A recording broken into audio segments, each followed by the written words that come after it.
Okay. Today we will study about the activation energy. We've already studied about enzyme, but we will recapitulate. What are enzymes? Enzymes are the biocatalyst which speed up the biochemical reaction.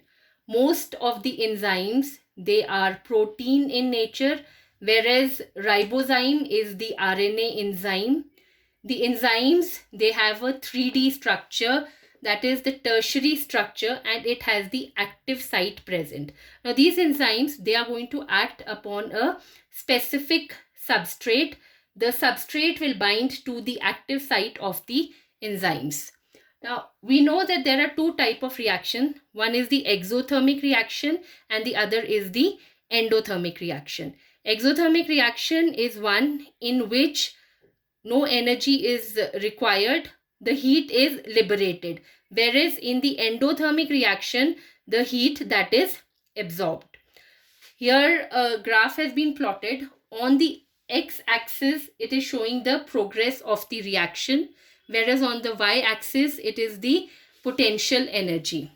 Now we want a substrate to convert into the product. Here we can see that when the substrate is changing into the product and the enzyme is not present, the activation energy is higher, whereas when the enzyme is present, then the activation energy that is lower.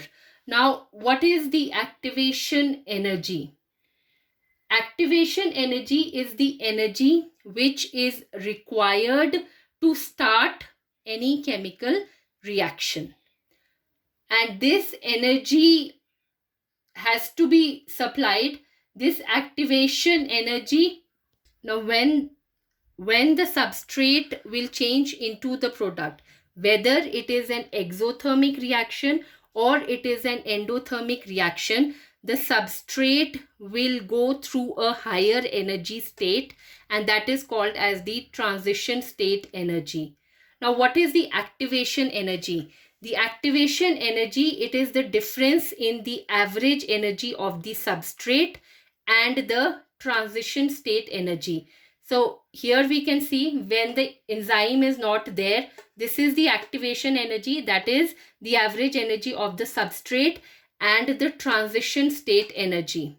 And when the enzyme is there, the activation energy required for the reaction is less. Therefore, by just seeing this reaction, we can see that the enzymes, they speed up the rate of chemical reaction.